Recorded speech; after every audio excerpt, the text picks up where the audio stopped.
Can you hear it? The hustle and bustle of a busy city teeming with life. People coming from everywhere. Entrepreneurs and school teachers, government officials and sports stars, artists and media houses, all joining in to drive the powerful, pulsating culture that moves a nation. This is the landscape of a city, and this is where we start our journey.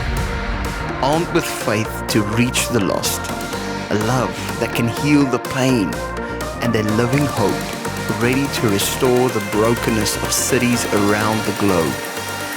Doxa Deo is a family on mission, ready to see the earth filled with the knowledge of the glory of the Lord as the waters cover the sea.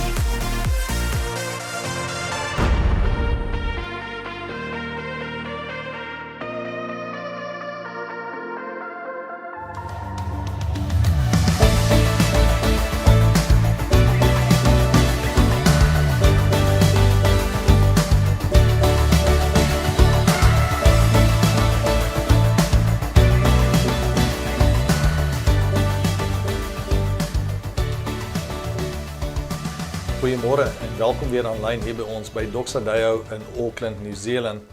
Ek hoop jy het hierdie reeks saam met ons geniet van hoe hoor ek God se stem, en vandag gaan ons net hierdie reeks land en bietjie kyk na die laaste paar gedagtes. Nou ons het oor hierdie afgelope tyd gehoor dat ons hoor nog steeds God se stem vandag, en alhoewel dit in die Ou Testament deur profete en ander maniere was, praat God vandag deur ons op soveel verskillende maniere, deur sy woord natuurlik, wat die grootste bron is van hoe God met ons praat, deur omstandighede, deur mense, deur die krag van sy gees wat in ons woon, en ons het natuurlik geleer laasweek dat wanneer God met ons praat, wys dit dat ons deel is van sy kerk, deel is van sy familie, en ook natuurlik as kinders hoor ons sy stem, want die skape luister na sy stem. En ons werk weer van hierdie verwysing af in Lukas 8 vers 8, waar Jesus self gesê het, He who has ears to hear, let them hear. En ons moet baie belangrik by die plek uitkom vandag waar ons vir onsself sê, na alles wat ons gehoor het oor die laaste paar weke, is nie net alleen hoe hoor ons God se stem nie, maar ook luister ons na God se stem. Verstaan ons dit wat God vir ons dan sê, wanneer ons na hom hoor en wanneer ons na hom luister, en natuurlik beweeg dit ons dan tot aksie.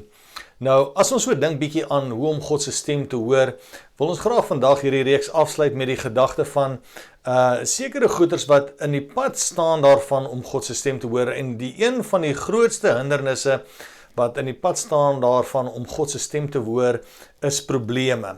Wanneer ek en jy deur 'n probleemsituasie werk wat 'n oplossing nodig het, wanneer daar konflik is in ons lewe, en ons kan maar kyk, is dit 'n probleem by die werk? Is dit 'n probleem in ons huwelik of in verhoudings? Is dit finansiële probleme wat ons het? Of is dit iets wat in ons lewe aangaan? En wanneer ons in 'n probleemsituasie is, natuurlik, is die chemiese reaksie in ons brein van so 'n aard dat ons die hele tyd in solution mode is. Met ander woorde, hier's 'n probleem en ons moet 'n oplossing vir hierdie probleem vind. En in daardie tyd, tussen die oplossing en die probleem, hardloop ons gedagtes heen en weer, en ons probeer oplossings vind by plekke waar ons normaalweg nie sou gaan nie, en dit baie keer beïnvloed ook die manier hoe ons hoor. Dit beïnvloed baie keer ook daardie vermoë van ons om to discern God's voice in the things of life. En natuurlik wil God met ons inspreek in daardie situasie in. So hoe hoor ons God se stem in probleemsituasies? Wat is die proses wat ons deurvolg? En kom ons maak oop by 2 Korintiërs 4 vers 8 tot 9. En hier kom gesels Paulus met ons, en ek dink as ons kyk na hierdie laaste 2,5 jaar waar ons almal deur COVID gekom het, hierdie jaar is nou eintlik die jaar waar ons nou eintlik begin voel dit wat 2020 en 2021 aan die mensdom kom doen het. Dit wat COVID veroorsaak het. Mense het soveel probleme ontwikkel. Ons weet van mental health en ons weet van al hierdie goeders wat in ons land ingaan, maar mense het sosiaal vreemd geraak, as ek dit so kan stel. Mense weet nie meer hoe om met mekaar te connect of hoe om met probleme van 'n godsperspektief af te deel nie. En Paulus kom skryf die volgende, hy sê, we are pressed on every side by troubles, but we are not crushed. Met ander woorde, almal van ons het probleme en gaan challenges deurgaan, maar die goeders, al is dit hoe baie wat kom, gaan nie genoeg wees om ons heeltemal af te druk nie. Hy sê, we are perplexed, but not driven to despair. we are hunted down but never abandoned by God. In ander woorde, we are persecuted. Wanneer dit sê we are hunted down, beteken dit daar is baie bronne wat teen ons werk. En veral in vandag se tyd as Christen, om Christen te wees oral waar ons is, word baie meer challenging. Daar's baie meer uitdagings vir my en jou om Christen te wees in ons gemeenskappe, Christen te wees by die werk, Christen te wees in ons familie of in sekere verhoudings wat ons het, want baie sien die Bybel as 'n historiese teks en nie meer so waardig vir ons vandag nie. Maar ek wil vir jou en vir my vertel vandag dat die Bybel is vandag nog meer relevant dan ooit tevore. En wanneer ons in God se woord deel en ons hierdie waarhede lees wat Paulus hier sê, hy sê, we are perplexed but not driven to despair. We are hunted down but never abandoned by God. Met ander woorde, hy bevestig net weer opnuut dat ons behoort aan God. En dit maak nie saak hoe die wêreld ons persecute nie. En baie keer hierdie goeders waarvan Paulus praat, to be pressed or to be perplexed or to be hunted down, is baie keer goeders wat kom van mense af vir wie ons lief is. Dit kom soms vanuit jou eie familie uit, vanuit jou eie vriendekring uit, mense wat jy vertrou met baie dinge in jou lewe, dan voel jy baie keer is dit hierdie mense kom wat hierdie uitdagings in jou lewe bring en dan weet jy nie hoe om dit te hanteer nie. Hoe hoor ons God se stem in hierdie situasies? Hoe hanteer ons dit? Paulus gaan aan en hy sê, we get knocked down, but we are not destroyed. Met ander woorde, maak nie saak hoe moeilik die lewe rondom ons gaan raak nie.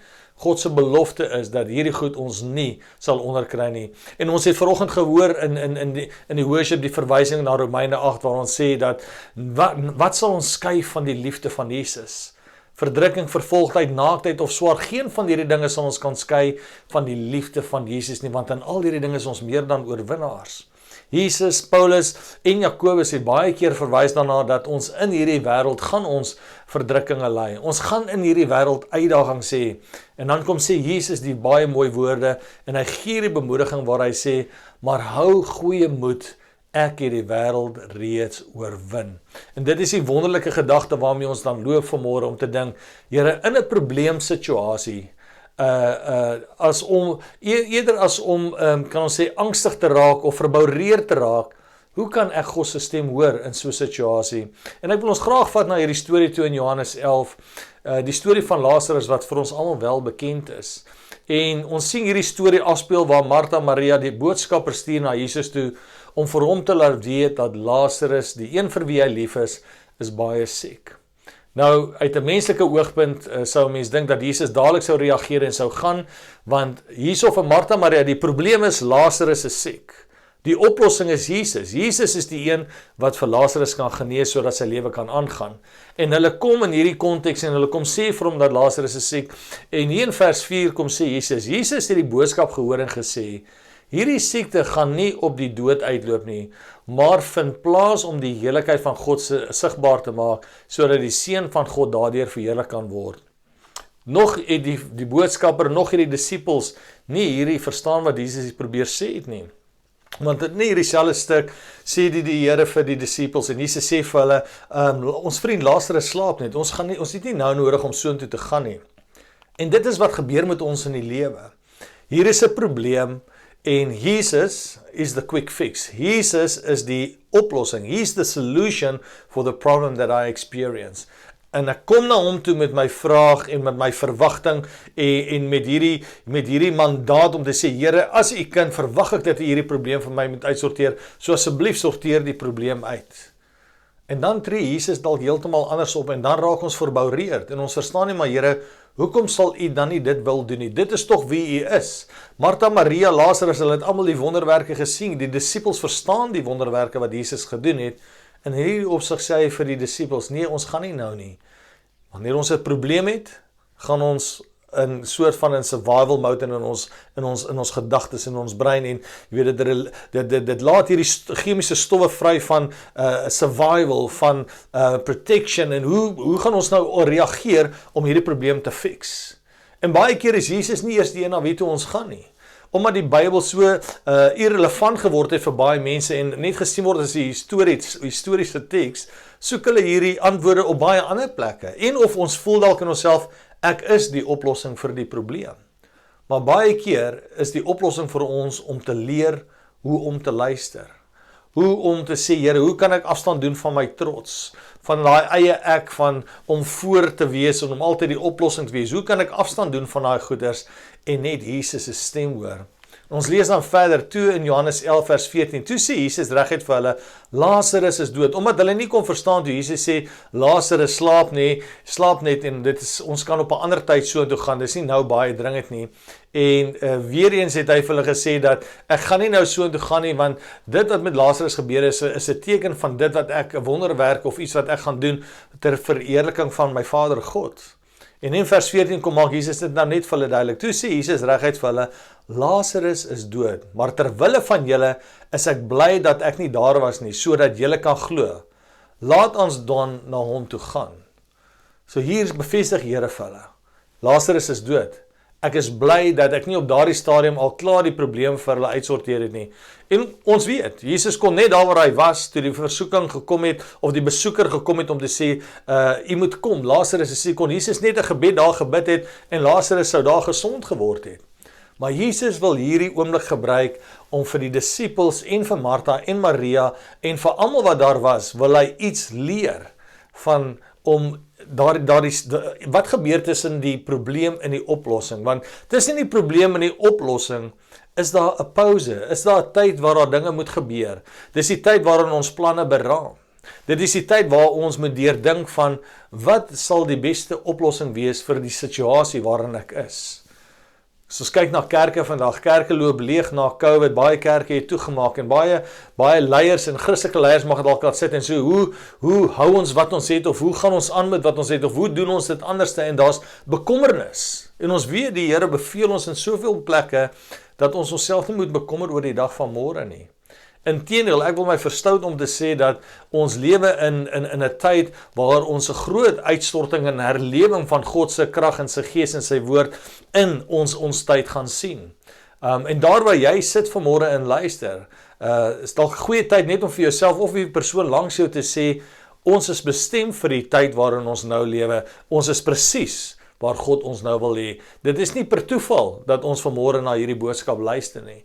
Dit is nie per toeval dat jy vandag is waar jy sit, en dit is nie per toeval dat jy skielik deur 'n situasie moet werk waarvoor jy 'n oplossing nodig het nie.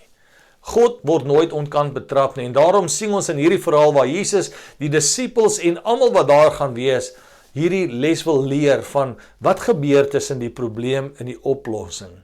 Daar's 'n tyd waar ons moet pause druk, waar ons net bietjie moet geduldig wees en wag op die Here. Wag op die Here, sodat ons daardie krag, daai wysheid en sy oplossing kry vir 'n situasie wat soms nie 'n menslike oplossing nodig het nie. Ons lees aan en ons sien in vers 21, Martha het vir Jesus gesê, dit is toe nou Jesus nou op pad is soontoe, en die disippels het bietjie teengeskop, want hulle het gesê, Here, nou wil jy ons moet teruggaan na 'n plek toe waar die ouens al reeds kwaad is vir ons oor wat hy voorheen daar gedoen het en gespreek het, en nou sê Jesus, nee, ons gaan terug soontoe, en op pad soontoe ontmoet Martha hom langs die pad, en Martha het vir Jesus gesê, Here, as u maar net hier was, sou my broer nie gesterf het nie. Maar selfs nou nog weet ek dat God aan u sal gee wat u hom ook sal vra. Nou voor ons gaan oor na Jesus se antwoord vra, hier kom gee Martha eintlik die skuld vir Jesus. Jesus, my broer is dood omdat u nie betyds gekom het nie. Toe ek vir u gevra het u nie gereageer nie, en nou as gevolg daarvan is my broer oorlede. Maar kom ons kyk na Jesus se antwoord. Jesus sê vir haar die volgende, hy sê, jou broer sal weer opstaan. En weer eens, hier is daai geleentheid tussen die probleem en die oplossing, waar ons soms vir onsself moet sê, staan net stil vir 'n oomblik. Kom ons deklatter net ons gedagtes, kom ons kanselleer net daai ander stemme van bekommernis of van stres of angstigheid wat ons probeer oorval. Kom ons raak net bietjie stil. En luister, want Jesus sê vir haar hierso, hy sê jou broer sal weer lewe. Haar antwoord aan hom weer is Martha het dadelik reageer, ek weet dat hy weer sal opstaan met die opstanding op die laaste dag. So duidelik ken Martha die storie van Jesus se koms, dat hy die verlosser is, en dat wanneer ons die ewige lewe saam met hom sal deel, ons weer in 'n verheerlikte liggaam gaan opstaan. So Martha dink aan daardie tyd, maar sy dink nie dat Jesus is nou in hierdie situasie besig om 'n openbaring vir haar daar te stel nie. Jesus sê vir haar weer, ek is die opstanding in die lewe. Jesus kom sê nie vir haar, hoorie Martha, maar ek is nou eintlik op pad om vir Lazarus te gaan opwek nie. Hy sê nie vir haar, hoorie, ek het die wonderwerk hier saam met my, en ten spyte van wat jy nou mag sien in jou probleem, ek is hier om dit nou te kom verander. Nee, hy sê vir haar, ek is die opstanding en die lewe. Dis die verklaring wat hy vir haar maak. Dis die openbaring wat hy vir haar hier gee. Die openbaring is daardie ding wat gebeur tussen die probleem en die oplossing wat aan hierdie kant sit. Want ons wil net die probleem sien, en dan sê ons, maar dadelik moet daar 'n oplossing wees, maar in die middel, waar ons hier tussen ons gedagtes heen hardloop, kom sê Jesus net, kom ons staan net bietjie stil. Hoor wat ek vir jou sê. Hier is die revelation. Hier is die openbaring wat ek vir jou wil gee. Ek is die opstanding. Ek is die lewe. Wie in my glo sal lewe al sterf hy ook. Elkeen wat lewe en in my glo sal in alle ewigheid nooit sterf nie. En nou vra hy vir die vraag, glo jy dit, Martha? Hy vra nie vir haar, glo jy dat ek vir Lazarus kan opwerk nie. Hy vra nie vir haar, glo jy dat ek nou 'n wonderwerk vir jou gaan doen en ek jou probleem nou gaan uitsorteer nie. Hy vra, glo jy hierdie revelation, hierdie openbaring, wat ek nou net aan jou gemaak het? Jy sien, wat doen openbaring? Openbaring bring vir ons duidelikheid. Openbaring is daardie kere wat ons na God luister, maar ook na God, nie net na hom hoor en luister, maar ook verstaan en begin begryp wat hy vir ons sê. En baie van die wonderwerke wat Jesus gedoen het, kan ons maar gaan kyk dat die wonderwerk en die oplossings wat Jesus daar gestel het vir mense, 'n byproduk is van die openbaring wat hy aan hulle gegee het voor die wonderwerk plaasgevind het. So dink bietjie, wat is die openbaring wat ek en jy nodig het vandag in hierdie probleemsituasie, waar ons beweeg van probleem tot oplossing? Wat is die openbaring hier in die middel, wat Jesus aan ons probeer maak? Vir haar is dit hierdie ene, dat ek is die opstanding en ek is die lewe. En ons kan maar gaan kyk, die vrou wat aan bloedvloeiing gelei het Jesus vir haar gesê, your faith has made you whole. Hy het nie gesê, ek genees jy nou van jou bloedvloeiing, hy sê, ek kyk na jou geloof, en jou geloof, daai revelation van jou geloof, die byproduk daarvan is dat jy 'n kompleet genesing ontvang. Nie net van die bloedvloeiing, maar dat your whole being will receive that healing. Ons dink ook aan die man byvoorbeeld, wie se 4 vriende hom gebring het en hom deur die dak gesak het, die man wat verlam was. Jesus kon dadelik vir hom gesê, staan op, neem jou mat op en loop. Maar wat is Jesus se eerste woorde aan die man?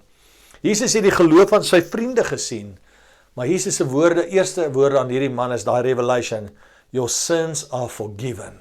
Your sins are forgiven. En nadat Jesus dit vir hom gesê het, het die wonderwerk nog steeds nie plaasgevind nie, maar hier het 'n geestelike openbaring plaasgevind, waar Jesus vir die man sê, jou sondes is vir jou vergewe. In ander woorde, jy is gerekonsaal met my, ek staan in die plek vir jou, sodat ek al jou goed op my kan neem. En daar mor die ander mense onder mekaar, wie is hy om hierdie stelling te maak? En Jesus hoor hulle mor en al hierdie klas van goed, en hy reflekteer op wat hulle sê, en hy antwoord hulle, en daarna eers sê hy vir die lam man, neem jou mat op en loop. Hoe wonderlik is dit nie as Jesus hierdie revelations maak, en ons nie net dit hoor nie, maar ons dit verstaan, en dit ons dan ook tot aksie voordra. Dink aan die man, weer eens, wat blind was, en op wie se oë Jesus die modder gesit het. Die revelation is, weet jy, ek verwag nou 'n aksie van jou. Hy het gehoor, hy het geluister, en die aksie was dat hy homself moes gaan was in die bad. En daarna kon hy die sig terugkry. Wat is die openbaring wat ek en jy nodig het vanmôre? Wat is die openbaring wat jy vra van God? Here, tussen probleem en oplossing, wat is dit wat ek moet sien? As jy dink aan Josua, toe God vir Josua geroep het, 3 keer, kom sê God vir Josua, wees sterk, hou goeie moed, want ek is by jou. Op verskillende maniere sê God dit vir hom. Nou, ek weet nie van jou nie, maar as God 3 keer vir my dieselfde boodskap omgee, dan gaan ek begin wonder, Here, maar in watter uitdaging stuur jy my nou in? Here, dit is darem 'n groot ding wat u hierso kom doen. Jy sien, en baie keer, Josua was een van die verspieders wat in die land ingegaan het, nog voor dat hierdie calling op hom gekom het. Maar Josua het vasgehou wat God gesê het. Josua het geweet dat God nie net gesê het, hy het gehoor toe God praat. Hy het gehoor dat God gesê het, ek gaan hierdie land in julle hande gee. Ek het hierdie land aan julle beloof. So op grond van daardie gehoor wat hy van God gehoor het hy verstaan en hy het begryp en hy het geweet dat wanneer die tyd vir aksie kom, dat hy nie hoef bekommerd te wees nie. Wanneer die probleem homself present, hoef ek nie bekommerd te wees op wat die oplossing gaan wees nie, want God het klaar die openbaring vir my hier gegee. Nou, ek weet nie wie van u tieners in die huis nie, maar ons weet baie keer, of dit nou tieners is of as mense 'n argument is, dan hoor ons om te respond. Ons hoor nie noodwendig om te verstaan wat die ander party sê nie. Ons hoor want ons kry onsself gereed om te reageer met wat ons wil terugsê. En dit is daardie dinge wat beïnvloed dat ons God se stem nie hoor nie. Daarom, wanneer ons 'n argument of 'n konflik of 'n probleemsituasie is, moet ons net so 'n bietjie uitstaan, stil staan en wag op die Here om te sê, Here, wat is die revelation wat U hier vir my wil gee? So, die probleem, voor ons by die oplossing kom, is daar die openbaring, die revelation, wat ons kry van God, af wanneer ons nie net na hom hoor en luister nie, maar wanneer ons ook begrip het en verstaan wat hy wil sê, en dan ook reageer volgens wat hy sê. Waarmee sal 'n jongeling sy pad suiwer hou, sê die woord vir ons in Psalm 119, deur hom te hou na die woord, so laat die voetstappe gerig word deur dit wat die Here vir ons sê. Nou ja, as jy verder gaan lees in Johannes 11, nadat Martha hierdie dinge gesê het, is sy en Jesus op pad, en Maria weet nou Jesus opkom, en hier kom Maria ook self na Jesus toe gehardloop, en sy sê hierdie selfde dinge, sy beskuldig Jesus van dieselfde ding as wat Martha gedoen, en gesê, Here, as U hierso was, sou my broer nie gesterf het nie. En dan moet ons vir onsself sê, maar Martha het klaar die openbaring gekry, wat Jesus vir haar gegee het. Maar kom ons gaan aan na vers 33 toe. Toe Jesus sien dat sy huil, en dat die Jode wat saam met haar gekom het ook huil, het hy bewoog geraak en was diep ontsteld.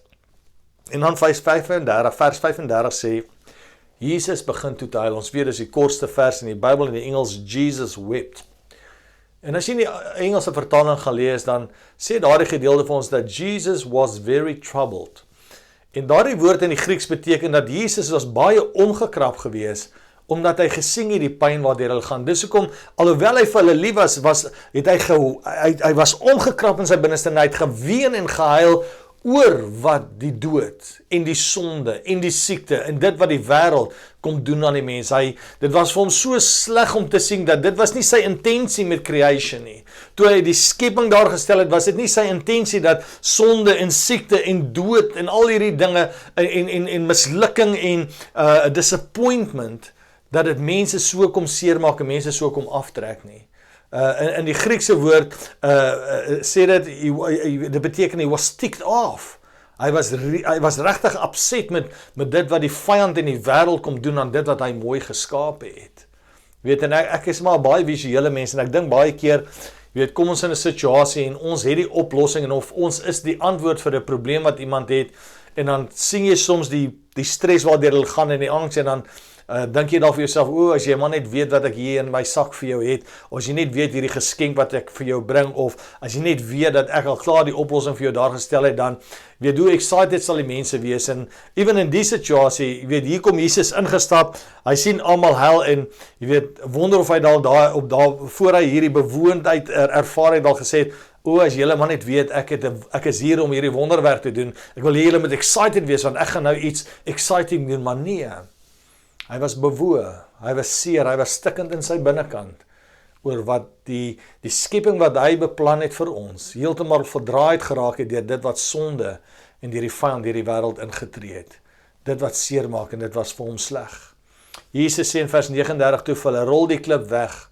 Maar Martha, Lazarus se suster, sê vir Jesus, meneer, hy ruik seker reeds, want dit is die 4de dag. En hier kom sê Jesus, want hy het net vroeër van haar hierdie verklaring gemaak, hierdie openbaring gegee, dat ek is die opstanding en ek is die lewe. Jesus sê toe vir haar in vers 40, het ek nie vir jou gesê, dat as jy glo, jy die heerlikheid van God sal sien nie. Weet nou, Jesus vir haar weer 'n keer die vraag moet vra, glo jy dan nie, Martha? Verstaan jy dan nie wat dit is wat ek vir jou probeer sê nie?